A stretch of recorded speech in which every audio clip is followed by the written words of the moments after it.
And just like that, we're live. Awesome. Eric Holmes, thank you so much for joining today. It's absolutely my pleasure, and thank you for taking the time.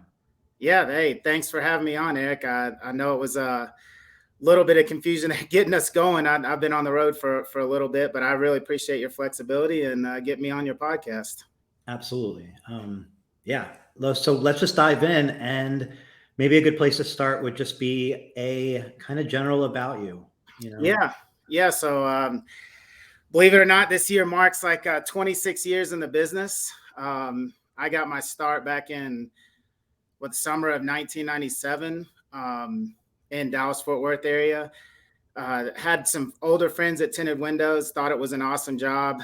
Um, Company called Shades in Irving, Texas. So it was owned by a guy named Jim Watson. And if you're familiar with like the Altamira franchise, it was his brother. And he'd asked me, hey, American Filter Film, which is old LLumar distributor, pay to go to his tint class and I'll hire you as like an apprentice. And so I was like, all right. So I was actually one of the first students, I think the very first class with Dave Mussett, one of our legends down in Dallas.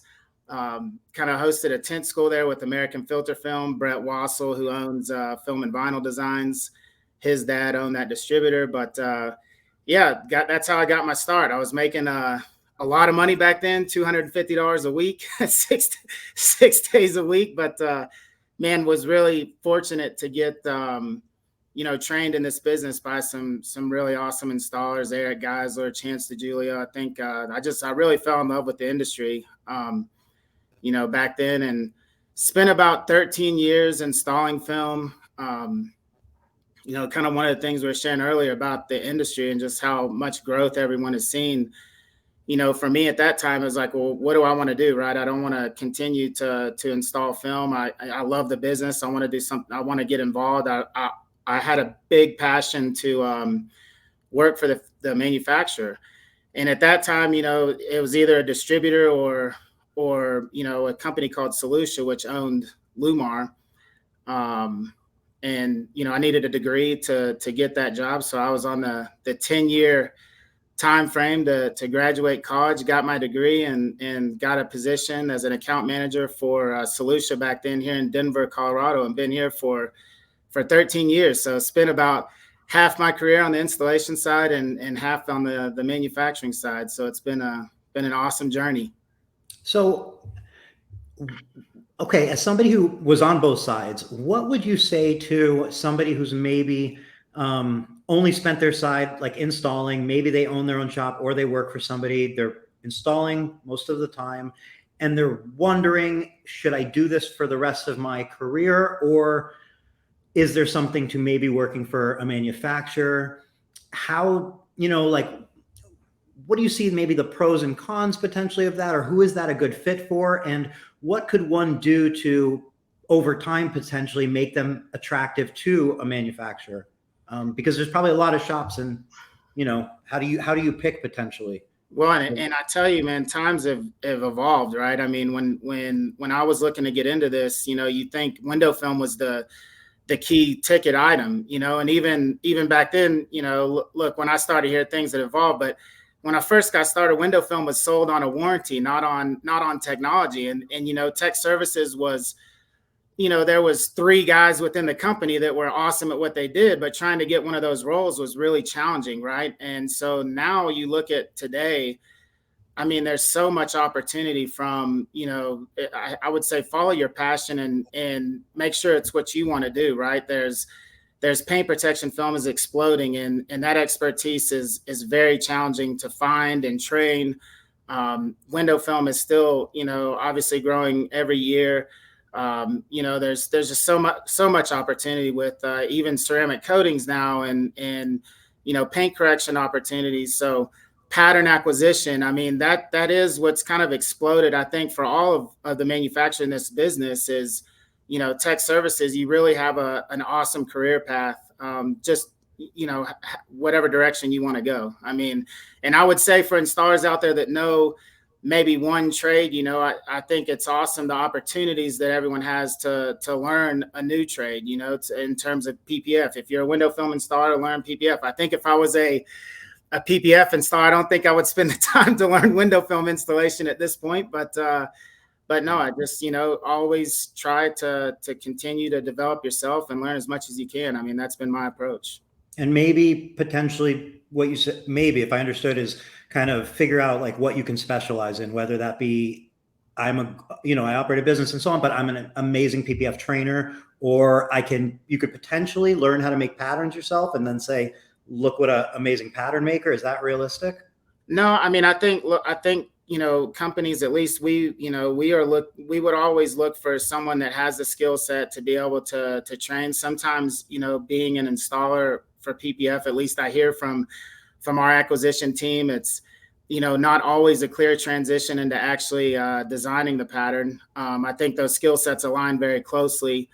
But, I think it is amazing in this industry today that you see, manufacturers, us, Expel, Autobahn, others, really hiring people from the industry to not only get involved in sales, but tech services, different parts of this business. And I think, early on in my career, those jobs just weren't available. It was very tough to find them, So I think it's just about, hey, what interests you? Sales is fun. It's got its challenges. There's different, I would say to anybody moving into a sales role, you kind of have to, remember the installation and what got you there, but you've got to learn some new techniques to be a good salesperson, and likewise, if you're going to move from installation to being a trainer, that's a tough job because you're no longer responsible for your capability as an installer.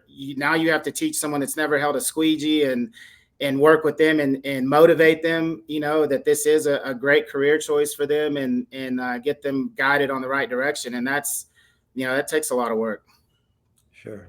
Yeah, of course, teaching is a whole different thing, right? Identifying how somebody learns and what maybe their boundaries are or barriers and so on. So definitely. Yeah. So, okay, you're wearing LLumar. You're also wearing Core. There's Eastman Performance Films, which I think encompasses everything, plus SunTek, plus probably a lot more. So kind of, if you could take us through how that works and who you are as a company.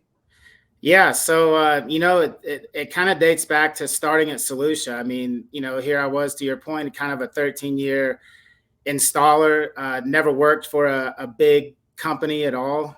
Moved my family to Denver, and it was a big shock for me, to be very candid. I mean, learning, how to be an account manager, especially at a, publicly traded company, which Solutia was, and to be very candid with you, is miserable. I mean, the company was really challenging to work for.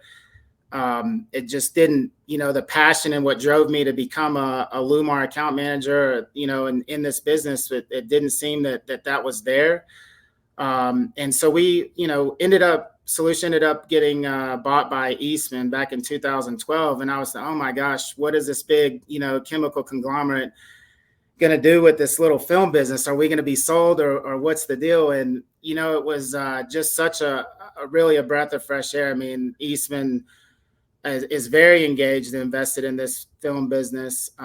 We got some of the best leaders within Eastman to come in and help that transition and the acquisition go through from, I'm sure you've met him, Travis Smith, Daryl Reed, my boss for a long time, Clint Patrick, and now we have Aaron Bernhardt. So just, outstanding group of leaders that have really, said, hey, we're in this business for the long haul. We're going to invest in it. We need to figure out where to invest and what we need.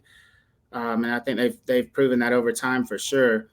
Think about fast forward a couple of years when the Commonwealth acquisition happened. I mean, clearly paint protection film was exploding. I was in Denver, so I was definitely exposed to a lot more PPF than I was in Dallas, Fort Worth. And, we had a dual extruded product at that time, no top coat. And there was a lot of opportunity. And so I think, that acquisition made a ton of sense for Eastman. Clearly they're 10 miles apart. Patriot Center, or where we manufacture paint protection film and whatnot. And so, I think that really elevated our business in the paint protection film arena. I will say that acquisition was challenging for a lot of ways. It's like merging Coke and Pepsi. You had two brands that really hated each other in the field, and I think it required very strong leadership within our organization to merge those two teams together. And I couldn't be more proud of how that went and where we're at today. It is really exciting to just grow together, and there's definitely some growing pains, right? There's some things to try and figure out. How do the brands work? How, we kind of operated very independently, the sales team, and, tech services. Some of our business operations were a little different. And over time, we've just, kind of merge those together and execute a lot better on it.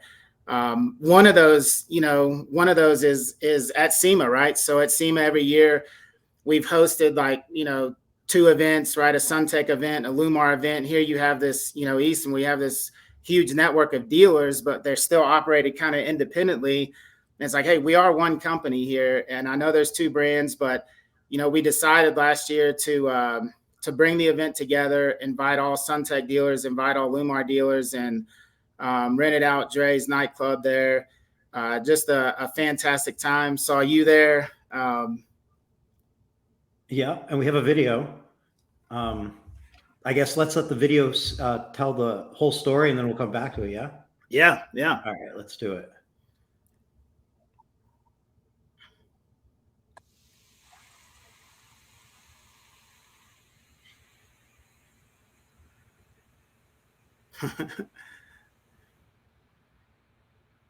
That was a little bit before the drinks were flowing. Now they're flowing.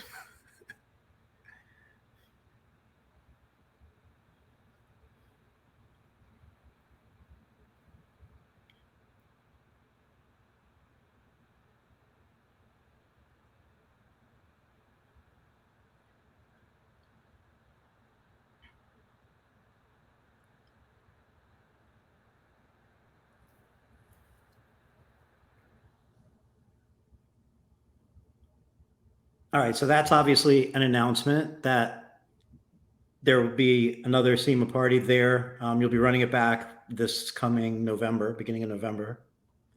Yep. I mean, it was just a great event. I think both sides had, both brands, both dealers. It was awesome to see the interaction between everybody. I mean, it was a huge space, and we had a lot of people in there. How many people would you say were there? And I'm just trying to get back to this one spot in the video. So everybody there, you all closed down the entire place. So everybody there was the film community, paint protection, window film, right? Just to be clear, that's not any of the general public there. That's all community. That's all, all this industry, right? Right. A lot of our dealers, a lot of, prospects that whoever wanted to come, we always try to have a good event at SEMA. And, I think I should know this number, Eric, but I think it was between 600 and 800 people at this event. I mean, it was a huge space, and it was pretty packed. I'll tell you this, as I'm sure you remember, as packed as that's like center area is, guaranteed not everybody was in the middle there dancing. It was just as packed around there, like around the perimeter as well, where I was not in the center there dancing, but more on the perimeter. Yeah. So anyway, something that I experienced, and I believe a lot of other people did too, was, how much you could let loose at this event, meaning it was really relaxed. There was networking, but there was dancing, there was drinking, there was socializing, and it was a different bonding experience than I think you have in any other scenario. I think taking people down, like normally it's all like work.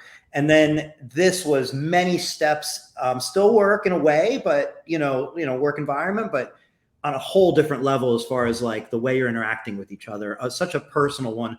that I don't know when else you necessarily experience, and especially in such a large number.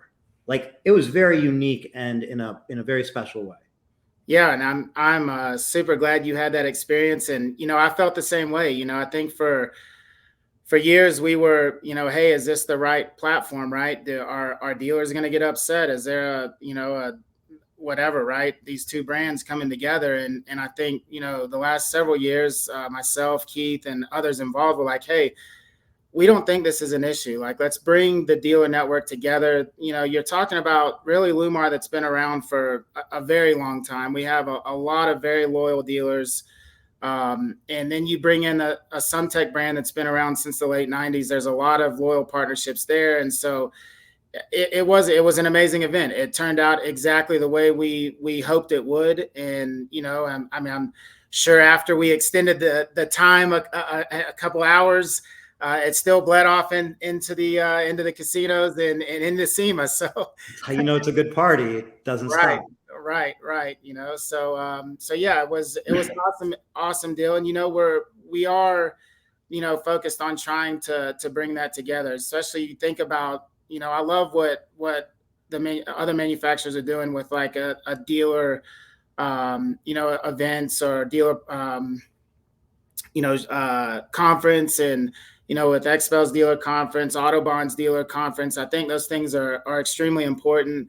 We've had one forever and ever, and it's for our kind of select pro dealer network, our Formula One guys, our Vista guys. But I think there's a lot of desire within the business to figure out how do we open that up in a bigger way with everybody within our dealer network. I mean, it would be a massive event to pull off. And I think, just understanding how to make that work. We've never charged, right, for our dealers to get into, to come to a conference, and they got to get there. But then we pretty much cover everything else. And I think I love the idea of maybe possibly if we could charge, dealers to come in there, but these are all just obviously brainstorming ideas or whatnot. But yeah, I think there's definitely a drive to include the entire network and something like that. So I definitely, my vote, if I get a vote, it's that you do it because you figure it out. There has to be a way because, I've been to select pro meetings in the past as a dealer, and right. They're incredible. The Omni is where they're held every year. That was absolutely an inspiration for having tinter battles at the Omni. It was inspired by your select pro meetings. And, that to me, like that, if you open it up to LLumar and SunTek dealers, I'd imagine it goes from something that maybe has, in my guess, 300 people to something that might have 1,000 or 1,500 people or 2,000 people. No, you're absolutely right. And I think we've done some regional events here and there to try and do that. But I agree. And I think it's just putting it together, right, and figuring out how to execute something like that and whatnot. So yeah. So here's a suggestion. You do it at the Lucas Oil Stadium, right? Yeah. You take half the stadium, and you have the Select Pro. I mean, you have the LLumar and SunTek meetings going throughout, but then you also have some general window film activities, and you have different meetings and different things going on. And I don't know how you pay for it, but the space was one that I got to experience during VCon, Gary Vaynerchuk's event. Yeah. Or so. And I the same way there was inspiration that came from the Select Pro meetings. You go to something like that and you see that's where they had it set up and kind of how they did it. You could have 2,000 people there, no problem. Maybe 2,500. Maybe you invite the rest of the industry, and it turns out to be 5,000. Yeah. I mean, I think for years, like we've always looked at maybe SEMA as a way to kind of have that dealer, event with the rest of our network, and then done something special with the Select Pro network. But hey, I mean, that's times evolve. I mean, you got to evolve with them, and we've been around a very long time as a company, as a brand. So it's just moving those things and pivoting to what's what's happening. I agree. I love the suggestion. Anyway, yeah, I think it would be awesome. So yeah. So okay. Speaking of events, there's the WFR event coming up in July in Athens, Georgia, which LLumar, SunTek, and Core will be a part of, as far as I know, like Yes. sponsoring. Then Yep. after that, there's the WFCT, and the brands will be there as well, as always, as Diamond Plus sponsors. And then you mentioned SEMA, so that's kind of the lineup potentially for the rest of this year. Now, for somebody who's attending one of those events and potentially looking to get the most out of the interaction, specifically with your brand. So potential maybe somebody who's not a dealer that is interested in being a dealer, or somebody who is a dealer. Maybe it's the first time to one of these events and they're coming up to the booth. How do you think that they can get the most value out of that interaction? Like, what are you looking to accomplish as a brand there, and what should they be looking maybe to get out of it, and how do they get that out of it, that interaction? Yeah, I mean, I think always one of those, core things that we try to talk about is obviously we've spent a heck of a lot of time on our cutting software, and we can transition to that next or whatever, but obviously showing the industry, hey, this is what we've been working on. It's taken a tremendous amount of work, time, effort, money, you name it. But then it's about products too. Hey, what kind of products? And it's really about making that connection of where they're at, who their account manager would be. We hope to introduce them to our tech services team. We have an outstanding tech services team that are very passionate about serving this industry. And so, just kind of, I would encourage people to get a feel for who the manufacturer is. Like, what kind of company is this to do business with? I mean, those are things that me personally, I would be looking for. It's what I did look for as an installer. It's why I'm so tied to this, company and brand. I just had an outstanding experience working with American Filter Film and Dave Mussett over the years. He's still with us today. It's relationship driven. It's such a powerful thing, and it just motivates you. I mean, so that's partnerships are important, right? This industry is, we view it as it's more than a box of film. I mean, if you're looking for a box of film, great. There's a lot of places out there to get a box of film. I'm probably not your best choice if that's what you're looking for. Tell me more about what's more than the box of film, because I think some people don't necessarily know. Well, okay, what is, like, if they're just buying a box of film currently somewhere, what are they potentially missing out on? Yeah, I mean, I think it's, look, we have two separate teams that really support, our dealers, and it's not only, account manager standpoint to help, with business operations, right? And I mean, you've seen how this industry has changed. I think some of these higher end ceramic films coming out are, I've had so many conversations over the years. No, you can sell this for $600. Or what do you mean we can't? So it's like, hey, helping position, how you're going to present these products.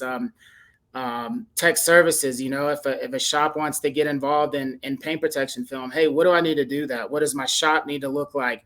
What is my sales pitch? How do I present it to the customer?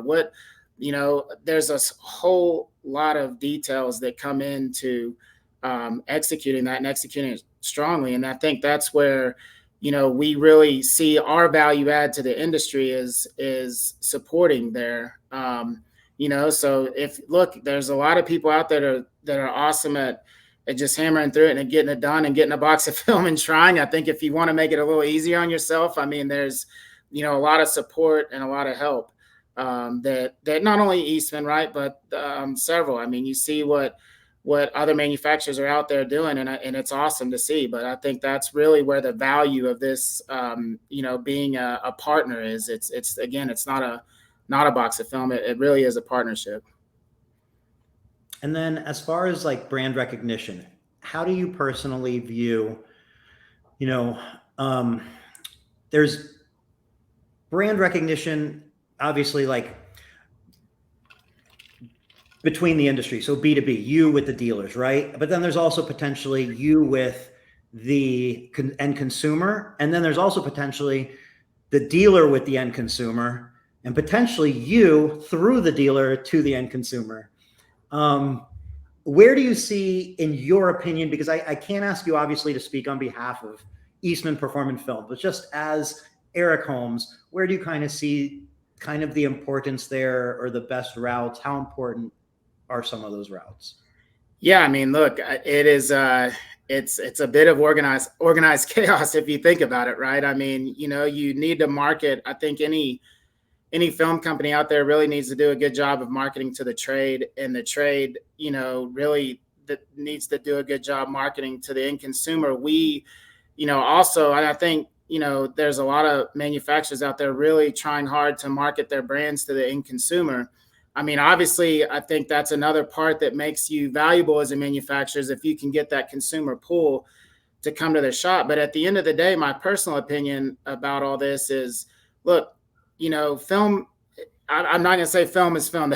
There's differences, but in the grand scheme of things, you know, film is not what's most important in getting a job done. It's the installer. I mean, you can take the best film in the world and do the worst installation job, and the customer's going to be upset, right? You can take the worst film in the world and do a great installation job, and everyone's happy. Maybe shorter amount of time, but everyone's happy, right? So I think installation is so important in this business, and that's where the customer has the majority of their experience. So it really is a partnership, even marketing, right? It's, I think those that do it well, it's, we have to do a good job of getting our brand out there. The dealer network really needs to do a great job of, whether it's word of mouth or videos or, social media. There's so many platforms to highlight, how you execute things. And I think that's what works. So it's kind of everybody in cadence together, And it is because I think oftentimes it's easy to think, okay, the big brand should do the marketing because they're the big brand. So like they should have the big reach, the big budget, the big execution. However, how it really typically works in big brands, at least these days, are the big brands finds an army of smaller brands, maybe personal brands, influencers, and so on, and they reach the end consumer through those brands. So to me, the way I see it, if you're looking at this industry is, for sure, a company can go straight to the end consumer, but there's definitely an advantage potentially going through their dealer network, enabling their marketing, and that's your army of audiences, as opposed to just that way. No right or wrong, it's execution, but I think there's definitely a lot of paths. Yeah, and I think you're right. I mean, I believe that wholeheartedly, and because, right, again, we're not just a widget, right? You can't just market the widget and the customer's going to see the widget and go to the store and buy the widget. It's, right. There's so much, I can sell rolls of film all day long, but if I don't have a good dealer network that can put that on and then, have that customer experience that's, for the end consumer, that's going to continue to draw more and more business, so you're right. I mean, I think, the manufacturer can do a lot of work to try and get their brand out there. And trust me, we have, we work very hard to do that. But there's a lot of support that you get from your dealer network and joining up with your brand, and their installation expertise, and kind of coming together and really attacking it together in a partnership kind of way. So you mentioned good installation experience. For the consumer, part of that is potentially working with patterns. It can lead to a better potential experience than blades, cutting, bowl cutting, and so on, potentially. So what better transition than to start talking about core? So core, if there's a conversation of cut software, within the two names mentioned, core is one of them, always. It is, I believe, become a pillar for the open market of softwares, the leader. Fair? Like a far leader in the open market of software, like a distant leader. And what I mean by open market of software that's available to any dealer, not a brand exclusive software.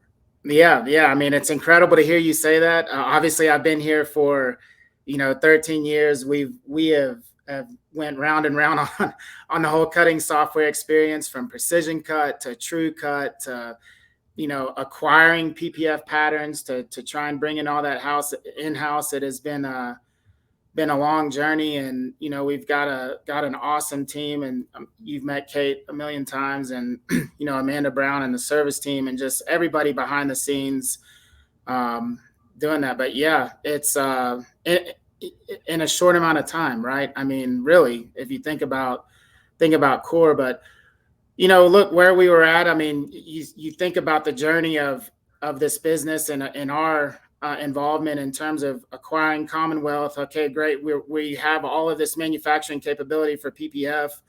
At that time, our cutting software, obviously heavily focused on window film. PPF patterns we had no capability in-house to design and make those, right? We were acquiring those. And that is just a whole slew of issues. I mean, there's no standard operating procedure in terms of, what installers can expect.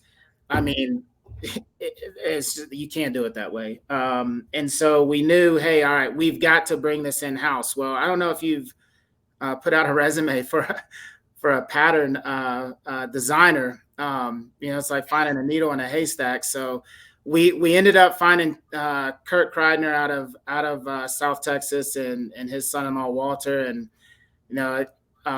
they really were the first people that we brought in to help us bring pattern design in-house. And we had to start from the bottom, right? We had no mapping process. I mean, we had cars in precision cut and true cut that 6 different pattern options for the same fender. I mean, so you're getting calls and complaints like, hey, this pattern doesn't fit. Okay, let me change it. And then there's 5 other patterns that it was an absolute mess. So, we knew we had to control that process. And so we started with Kurt and Walter. We built up a team.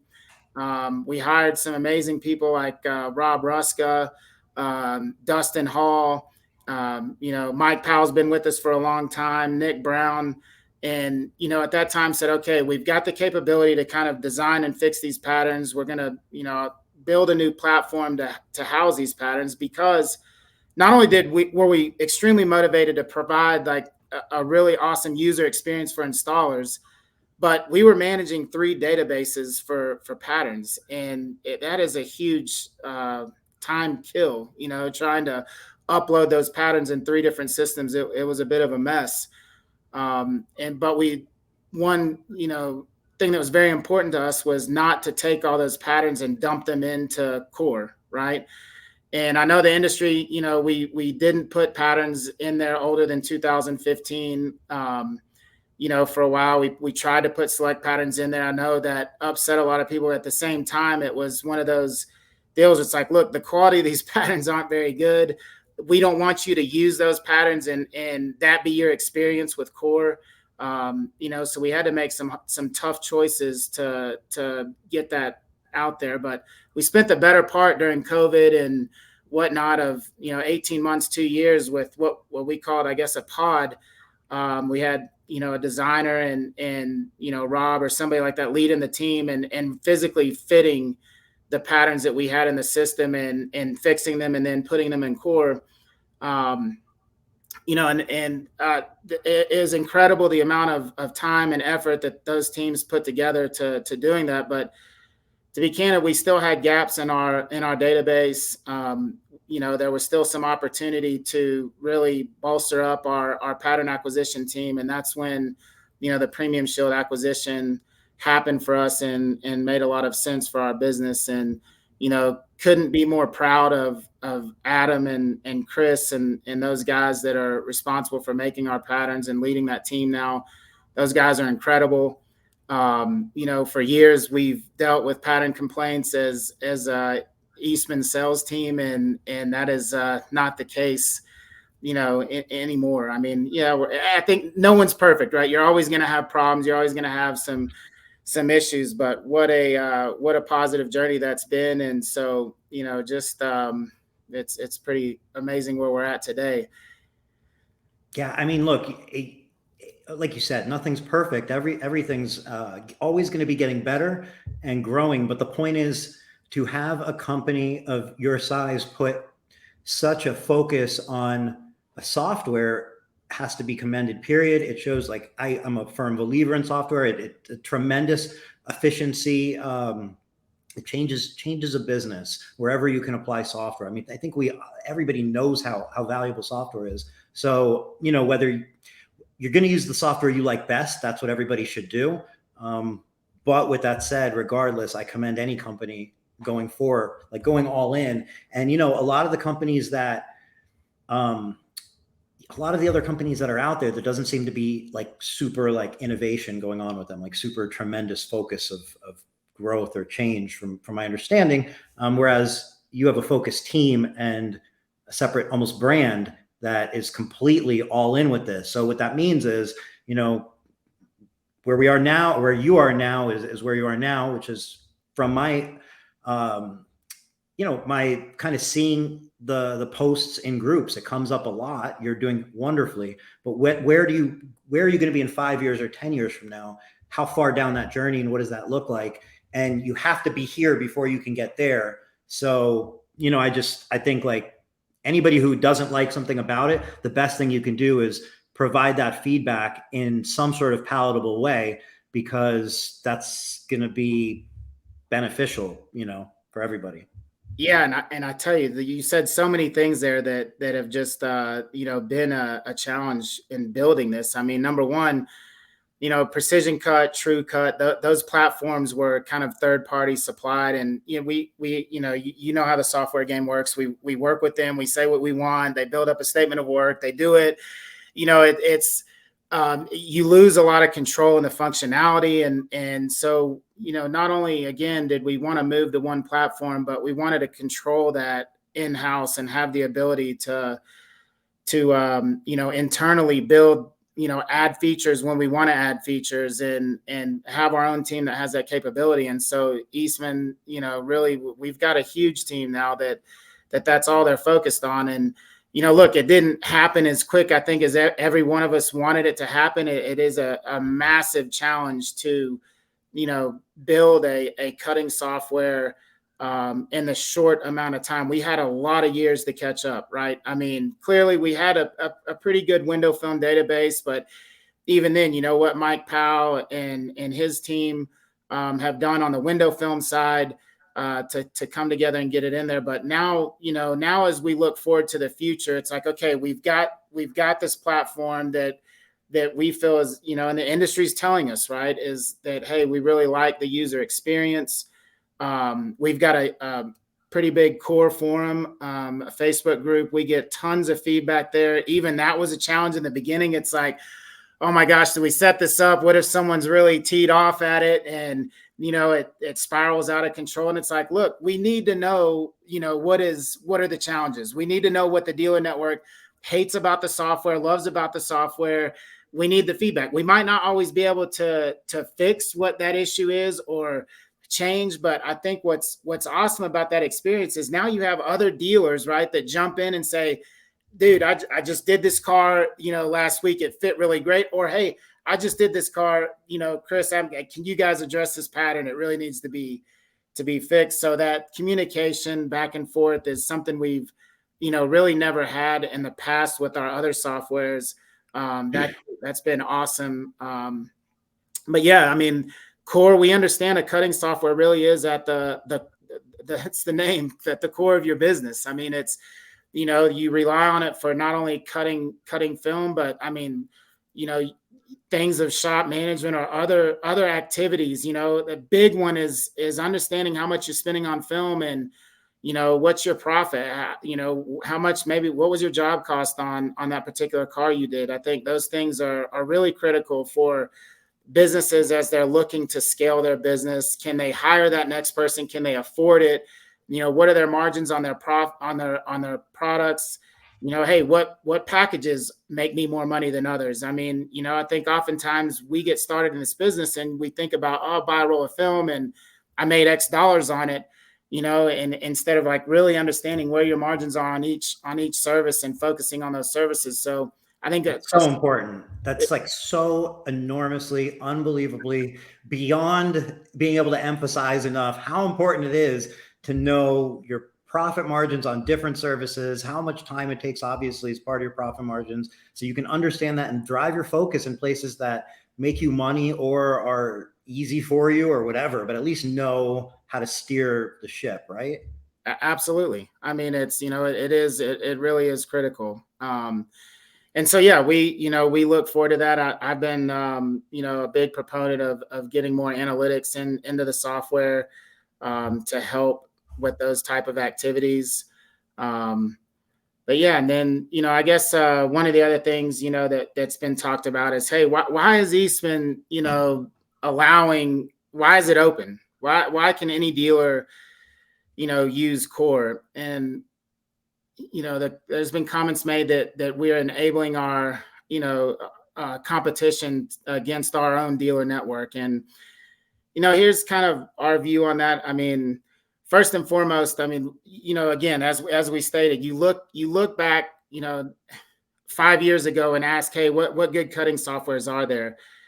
We weren't even mentioned in the top, 5, and there's probably only 7. So, yeah, I mean, we were really poorly performing, and at that time, I mean, XPEL made a decision to make DAP only available to their dealer network. And it's no secret. I mean, we lost, a good amount of revenue when that happened. Those dealers ended up, we could not provide them what they needed to run their business. And, they had to switch to a brand that had that at the time. And so, we have spent several years building this up. We believe we have an industry leading software. And if you're a DAP user, we believe it's in the same arena, right? I mean, everyone has their preferences. The feedback tells us that we're doing a pretty good job.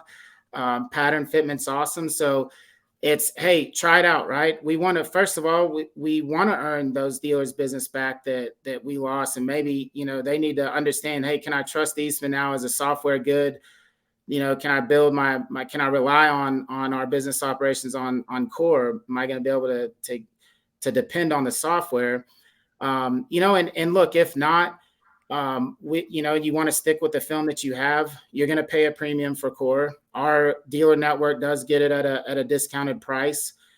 But furthermore, I mean, looking bigger picture, Eric, I mean, what would you assume that PPF penetration rate is in North America today? I mean, it's tiny, whatever it is, super tiny, like super tiny. Yeah, I mean, I think maybe north of 5%, less than 10%, probably is where I would go with that. And what do you think is the biggest barrier to growth in this business, right? I mean, obviously it's clear. I mean, installation and labor is the biggest challenge to growing this industry. And lastly, you think about the end consumer. I mean, what would prevent an end consumer from purchasing that? They go buy PPF once, and what would prevent them from buying it the second, the third, the fourth, the fifth time? If it came out bad, if when it was removed, it pulled the paint off, if they had cut the paint during install, if it looked horrible after a couple of years. Yeah, I mean, a bad installation or a bad experience with the film, they wouldn't want to do it again, right? And they tell all their friends and they post pictures, and you see all these nightmare installation jobs. And so, I think, look, if you can execute good installation jobs, you're going to grow the category from 5%, 10%, 15, 20%. And that's our vision, right? There's so much opportunity in this industry to continue to grow, not only for us, for all of our competitors. And I think executing good quality installation is what's going to benefit everybody. And so that's the overarching goal. And I'll tell you, look, I mean, look what happened to us whenever, we're like, okay, well, our customers are buying our film and they're using that. Well, that can't continue on. So it motivated us to spend a heck of a lot of money and energy and time into building a software. And that's competition. It's going to happen. If we close our software off to only our dealer network, somebody is going to come into the picture with another software. It's inevitable. It's just the way it is. And it might not be as good, but then you run into the same problem. It's like, hey, first of all, you can go buy Digicut today. You can go buy film and vinyl designs, and you can rely on other softwares. And I agree, they're not going to be as good, right? Maybe you don't have the availability of those patterns, or the patterns don't fit as well. But the customers, that shop's still going to be open, and the customer's still going to go to that shop. They're still going to get new customers. and you want those customers coming back and buying more. And so our vision is that really enables the entire industry for growth, and that's where we're focused. We don't want to fight over the current set of customers today. I mean, let's grow this business. There's a lot of opportunity out there. No doubt the industry is growing. And like you said, what would make a consumer potentially get paint protection film, then maybe not again. And the opposite essentially is what happened, I feel like, in the last few years, maybe 4, 5, like especially with the Teslas, then the Model 3s, where it was like paint protection just got the best rep because it was like, hey, you're getting this amazing Tesla. It was, I would say most people are getting a Tesla. It was their dream at that like moment. I'm finally getting this amazing car. And it was like, by the way, your paint kind of sucks, but this film is absolutely necessary, basically. And I think that's how a lot of that explosive growth kind of changed hands. And to your point, if it wasn't a good experience overall, if there was just tons of bad experiences, I would imagine that's not the effect. It was the great experiences that made it become something that people really did. And like, it's wild where not only would you pay over MSRP for a car, but then you'll pay $4,000, $3,000, $7,000 to protect the paint on it. I mean, like that's unheard. Like, I just feel like if you pitched that to somebody 15 years ago, they would say there's no time when that's going to be a reality. That's opposite world.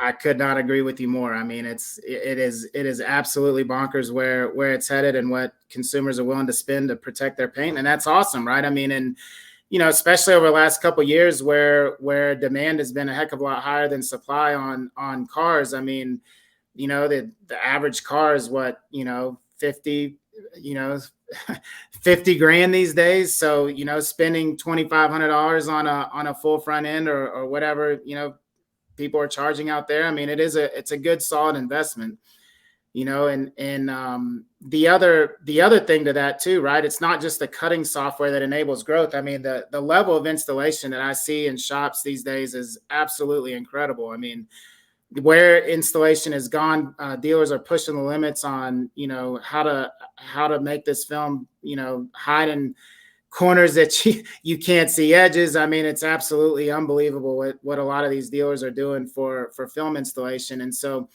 I think that's another huge value add that we can continue to provide to our dealer network that maybe a non-Eastman film user is gonna receive. I mean, you think about, we have an awesome tech services team.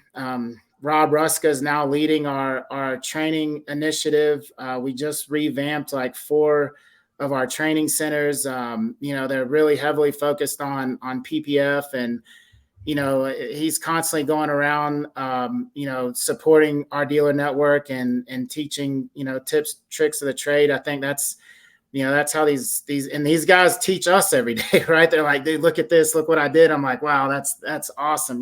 So Dustin Hall and his team, Tiano up in Canada. I mean, we've got just a lot of passionate guys behind the scenes that are out there every day grinding and helping our customer base get, the support that they need. So. All right. So speaking of tinting and protecting vehicles, we have perfect transition. We have an article that was in Window Film Magazine this week, and it was about Hunter Garwood from All Pro Window Films. Yep. And he shared with Chris Collier his top vehicles out of a total of 1,236 projects completed in 2023. These were the top vehicles. He pulled up those numbers using Tint Wiz, you may be familiar. Yeah, yeah. What we did was, after this article went live, we set up a post in the Tint Wiz community on Facebook, and we said, share your top 10 screenshot, and we'll pick 2 winners on today's Tint Wizdom to win an iPad mini for their business. So we'll pick those real quick. Here are the names of everybody who shared their top 10. And if you want to see these people's top 10 and you're in the Tint Wiz community, just go in, find the post and their screenshots. It's interesting. It seems like Model 3s, Model Ys, and F-150s largely dominated many people's top 3s.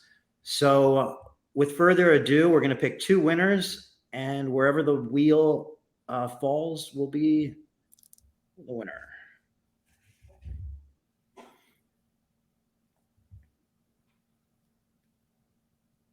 Looks like it's Cheyenne. Congratulations, Cheyenne. Awesome. And let's do it one more time.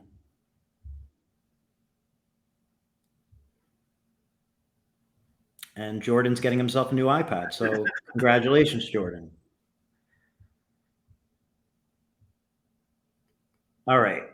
So it's crazy to see the adoption on trucks. And I mean, that is, that's probably something you wouldn't have thought of, a few years ago. It's like, every car is a target, man. I mean, from Kias, I mean, you think about, the Tellurides, Palisades, EV6s, just so many opportunities out there for every. It's not just the super premium segment that you can, target. I mean, F-150. Who would have thought? Right. An F-150 and a Tesla are pretty like polar opposites, right? Like, and they're largely in the top three. Silverado made it in there and so on for a lot of people's.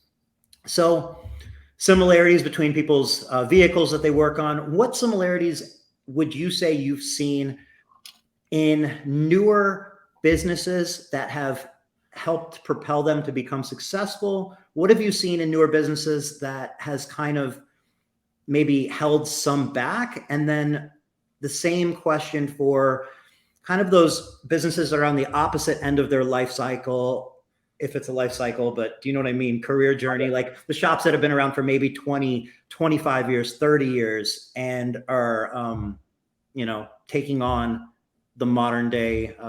Like, what have you seen that helps some excel? And then what do you see that kind of maybe holds some back? Well, I mean, I think a big proponent of success is a reason why you are doing so fantastic in this industry is the more that you can digitize and build processes for how you handle lead generation, for how you handle scheduling, for, operating your business. I mean, listen, when I got started here, I called on a lot of customers that are still handwriting invoices, and hey, that's awesome. But, there's efficiencies that you can improve by digitizing your process and really utilizing the tools out there, and helps keep track of leads, lead generation. I think really honing in on your sales strategy and understanding where, depending on your shop, how much shop space do you have? Okay, if you have 2 bays, are you going to offer full car protection? That's going to, so really, I think the dealers that are excelling are dealers that are really just crushing it in that arena and have built some pretty awesome processes in place to handle the workload and grow. To pause you there real quick, you mentioned something that I feel, again, like super, super important, which is what your shop space looks like versus what you should be offering as services, and then maybe tag in there your ability to hire, train, and staff, whether you're good at it or you're not. And I feel like that's something that's so incredibly important because it's the ingredients. It's almost like if you're going to be, like a pizza place in subs and you're going to be making the pizza and handling the register, you don't necessarily need 300 tables. And like there's a configuration to a business that makes sense based on what services. If you're offering, paint correction, you can't necessarily, ceramic coating, you can't necessarily do that right next to somebody doing PPF or tint, and so on. There's parking lot that matters depending on the volume and how long you're going to be holding on to cars for and cure times. And, am I crazy, or is that something that's important, but you don't really hear too much about, or I don't? No, I think it's extremely important. I think it's something every dealer getting into something new, is learned, right? And there's no manual that shows you, what's the best process. If I want to do paint correction, ceramic coating, PPF, how do I have to have my shop organized? I mean, I think this industry relies a lot on experts, the forums, the manufacturers out there.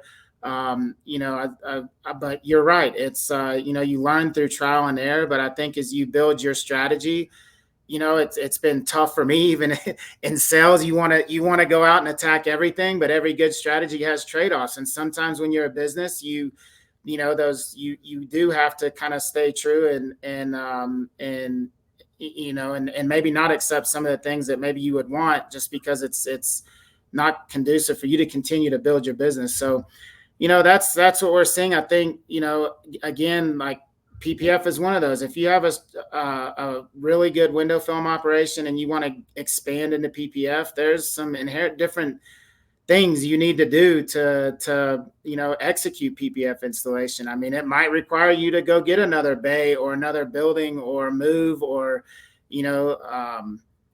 website stuff is so critical, right? To have your services and It's whatnot. kind of your whole business in a way, like at least at the first stage, it's your whole thing in a way for a lot, in my opinion. It's huge. Then the reality is when they get there, if it kind of matches the perception you built or not, but it's unbelievably important to get them there. Right. And then, I think the other thing is, as with anything, I think we can't be scared to fail, right? We're going to make mistakes. We got to learn from it, and we got to move on and understand when we do fail, what we do to get back up and go forward, So I think, that's, it's amazing where a lot of these dealers today have taken their businesses, and it's it's awesome to be a part of it. It's awesome to work for Eastman and support it. If you were one person, which you are one person, but if you are one person starting a new business with about $25,000 in the bank and maybe about $10,000 open on a credit card, and they have a choice of going in flat glass mobile, obviously, automotive mobile, automotive with a small shop, automotive working out of other people's shops, automotive, maybe we said mobile already. And then with automotive, you could do tint, PPF, coatings, whatever, vinyl wraps and so on. How are you structuring your business as you tip your toes into the industry? Yeah, I mean, I'll tell you, man, my I guess why I was so passionate about joining a manufacturer at that time, I was scared to death of the opportunity of opening up my own business. I don't know, it wasn't in it for me. But I tell you, I think about that all the time, right? I mean, there's so many, like Brody Matthews, for example, here in Colorado. I mean, I knew him when he was working at Mountain States Toyota, and now he's running a great business. I mean, over the years, I've seen so many installers venture out and start their own business. I think for me, where it matters in where your capabilities are, right? Like if I was really good, I think there's a heck of a lot of opportunity in architectural and flat glass. I'm not as passionate about that sell. I'm 100% focused on automotive, but I think you'd have to go first. Where's your passion? What do you really want to do? And then secondly, I think it is critical in this business. And it's not always the case, but I do think it's critical to know how this business operates as the owner. I mean, I'm not saying that you need to work, in the business every day. In fact, that should be your goal every day that you started, is to figure out how to scale it without working in it and work on your business. But that's where I would probably take it more to the, love what's going on with paint protection film, less volume, higher ticket items. Obviously you're dealing with, paint correction, ceramic coatings, you're dealing with high-end customers. I talked to dealers like Stephen Olick, Colorado Detail here in Colorado, and he's like, man, these customers, they're, they can be pretty demanding. It's fun, it's awesome, but to me, that's where I think I'm passionate about. But hey, I mean, there's opportunity everywhere. I think flat glass, especially with all the safety film, and unfortunately, right, for what's going on in schools these days, the need for safety film installation there is big. I think it's residential continues to grow every year, so that's a really good opportunity. I hate being on a ladder and really don't like the sales cycle, but so that's why I'm in the automotive side. But yeah, perfectly fair. Are you do you know if you're going to be, like, which events you'll be attending this year yourself personally? So this year's been a little rough for me, man. I decided 9 months ago to go back to school. I'm actually getting my master's at DU here in Denver. So congratulations. It's been fun. I don't know what I was thinking, but hey, I'm halfway done. I am learning a lot. I think as you get I think if you've been in corporate America or any business for a long period of time, there's definitely a lot of skill sets you can continue to learn, and I'm learning a lot, in school. So, but it's every week. It's 8 hours every other Friday and Saturday. So unfortunately, that really limits a lot. I think I'll end up missing my first SEMA show since I've started here. So unfortunately, I won't get to partake in the event at Dre's this year. But yeah, next year I'm back, and I'll try to be at all the events I can. Cool. Very cool. Well, is there anything that we missed or we didn't touch on that we should touch on? Yeah, no, I mean, I think I think we're it's good to be on here. I know we haven't had a ton of engagement on these podcasts and things in the past, but super happy to represent our company, our team. There's a lot of passionate people that work at Eastman that care a tremendous amount about the dealer network. And, look, we also understand we might not be the right choice for you. That's okay. Right. But yeah, just there's been a tremendous amount of work. If you haven't tried Core, reach out, try it. Free trial? We do have a free trial. It's a month long. So completely free if anybody wants to try it for a month, completely free. Yeah. Give it a go. Yeah. Reach out, try Core. If anybody has any questions, reach out to me. I can put you in touch with anybody on the team. But yeah, no, just super excited to be here, Eric, and looking forward to how these events go at Window Film Revolution and the Tint Off and SEMA. And it's always good to see you guys at these events. Yeah, look, thank you so much for taking the time to do this. And, it's truly a pleasure getting to chat with you, and I will hopefully be able to do it again soon. Awesome. Yeah, anytime. And next time we'll get Keith Carter on here. I'm glad it worked out this way with you and I here. But yeah, Keith is awesome, super passionate guy. He couldn't make it tonight, but we'll get him on next. Absolutely. All right. Well, thank you again, Eric, and thanks for everybody for joining and watching. Congratulations to Cheyenne and Jordan winning the iPads, and we'll be back when we're back. All right. Have a good night, everyone.